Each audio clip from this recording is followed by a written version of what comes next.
Welcome to our 5-minute Bible study today. We are, of course, looking at the book of Revelation. In our last time together, we were looking at the second coming. Jesus is portrayed as the rider on the white horse. He is the Word of God. He is the King of Kings and the Lord of Lords. And when he returns, Babylon, that evil empire, will fall.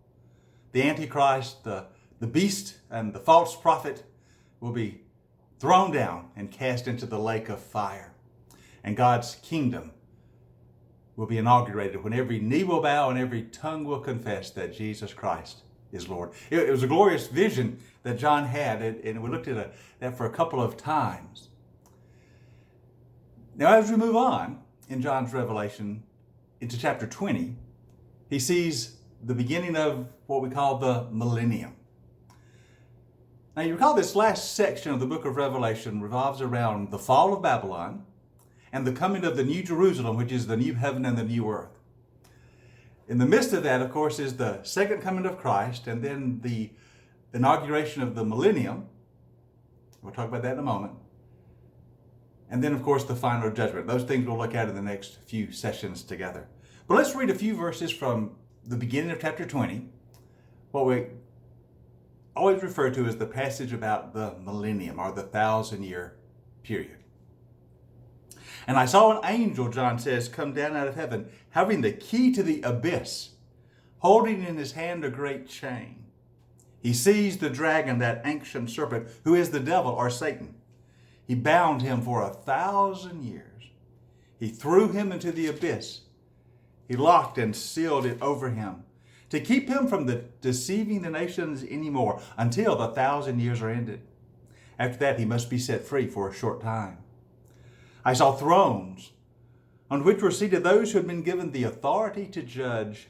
And I saw the souls of those who had been beheaded because of their testimony for Jesus and because of the word of God.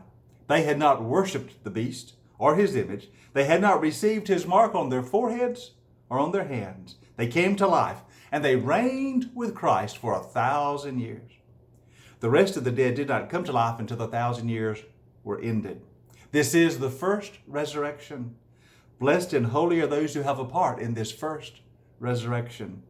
The second death has no power over them, but they will be priests of God and of Christ. They will reign with him for 1,000 years.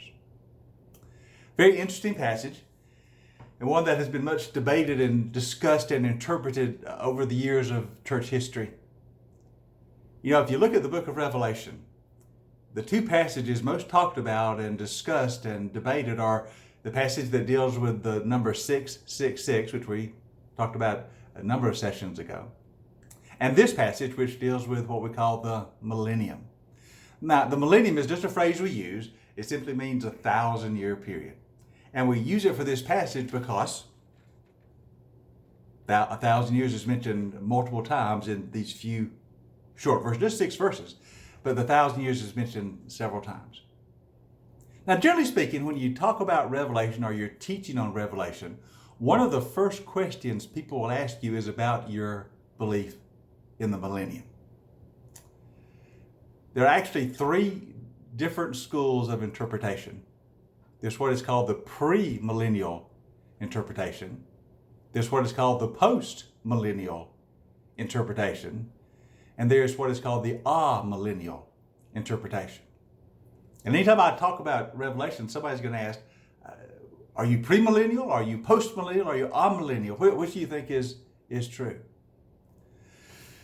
Now, basically what those positions reference is where the second coming occurs in connection with the 1,000-year period.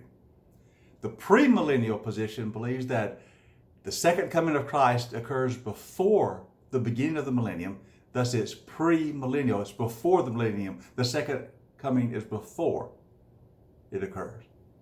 The postmillennial is the interpretation that the second coming occurs after the millennium. So the millennium comes in as a result of the work of the church, and then at the end of that 1,000-year period of time, Christ returns. Post-millennial, post 1,000 years. And then the amillennial position, the means a negative, It is the position that the millennium is not an actual historical event, but simply a way to describing all of church history. And so in this view, the millennium simply describes the age of the church, which we've been in ever since Christ was on the earth and the resurrection. And it will end, that millennium that is, with the second coming of the return of Christ. Actually, in so many ways, the postmillennial and the amillennial position are variations of the same idea. Now, it seems pretty clear to me in looking at the passage that John, the Revelator, John the Apostle, in this great book of Revelation, had what we would call a premillennial position. I mean, as you read through the events, he talks about the second coming, and then he says, and then he sees an angel that binds Satan, and the 1,000-year period begins. So it seems rather clearly to be, in his mind, a premillennial position, and I think that's probably the most accurate way to understand it. So I believe that the best way to interpret this passage is that when Christ returns, a period of history begins that we refer to as that 1,000-year period, that millennial period. Now, what all is involved in that, we'll have to say for next time. But we're basically going to take the idea that the best position is what we call the premillennial position, that when Christ returns, when he comes again and destroys the Antichrist and the false prophet, throws down Babylon, that is when the millennium will begin. All right, next time together, we'll talk a little more detail about what occurs during the millennium and what John sees in his vision of it. We'll save that for our next time together. You have a great day today. I hope it's a blessed day, and I hope you know the presence of the Lord all through the day to be with you. I'll see you next time.